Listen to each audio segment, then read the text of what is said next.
Have you ever wondered what social capital is? I'm Holly, and I'm the research manager for Toastmasters International. I'm Xiaofei. I'm the research analyst at Toastmasters. And we wanted to talk about a project that Xiaofei recently completed on social capital that is featured in the Toastmasters magazine for December 2025. So Xiaofei, what is social capital? That's a great question, Holly. So social capital is the network of relationships and trust we build with other people. It's how we connect and support each other in our everyday life, whether it's with our friends, our coworker, our neighbor, or even just someone we just met.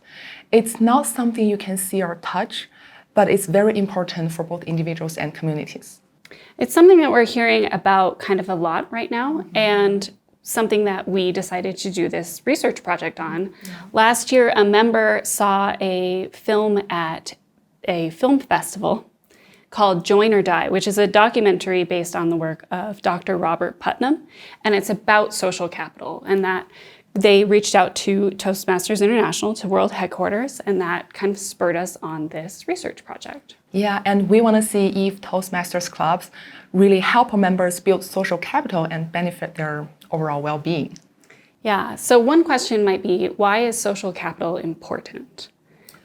So social capital is really important because it's the foundation of trust, cooperation, and connection. So it's about how we interact with others.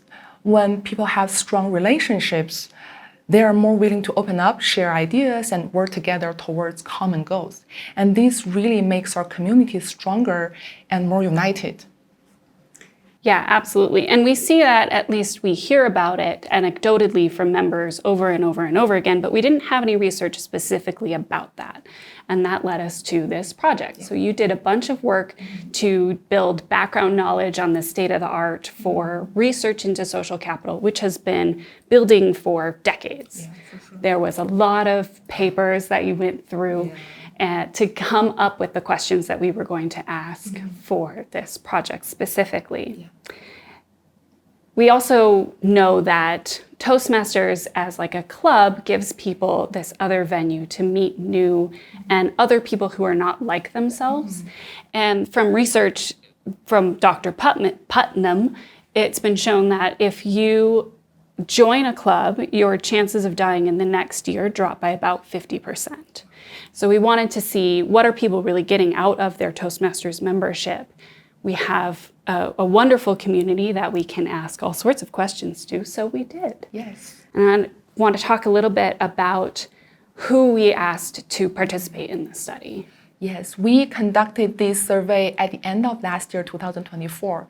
We randomly invited over 2,000 members to our survey, and our respondents were from all over the world. And the average membership length of the respondents is 8 years. And it's ranged from 3 months to 47 years. Which is quite a range. Yeah, that is. Yeah, so it's pretty representative of our overall membership, which is something that we try to do with all of our surveys at Toastmasters, unless they're about a specific population, and then we try to be very specific. So we asked them a series of questions about social capital that we got from the research that you did into social capital research. Yes, yeah, we adapted the questions from the most frequently used measures in social capital research. Yeah, and I want to talk about some of the big takeaways from this. So, spoiler, Toastmasters helps people build social capital. There's the big one, right? Sure. Yeah. What were some of the other interesting things I have here that stood out to me? 91% of people indicated that Toastmasters helps them feel like they're part of a larger community. And to me, this is actually a part of social capital called bridging social capital. I don't know if you want to talk about that a little bit. Yes, absolutely. So bridging social capital is the connections and relationships between people from different groups or backgrounds. So it really brings people from different identities together and share ideas. And like some of the interesting findings we found, and 85% of the respondents said being part of their club really inspires them to try new things. And likewise, 83% of them said interacting with people in their club makes them interested in what people unlike them are thinking. So I think the club environment really encourages our members to stay curious and open-minded and willing to grow. Yeah, that's really interesting. And that also kind of shows us that Toastmasters is a place where you get these broad connections across a community. You get a bunch of different people from different situations, different neighborhoods, different walks of life, different professions, all coming together that you build communities and relationships with. But there's also this kind of other part of social capital called bonding social capital, right? Yeah. And Toastmasters helps with that too. Yeah. Bonding social capital, on the other hand, is the relationships between people who are similar to us, like we're from, like our close family members, close friends, or people who have similar backgrounds as us.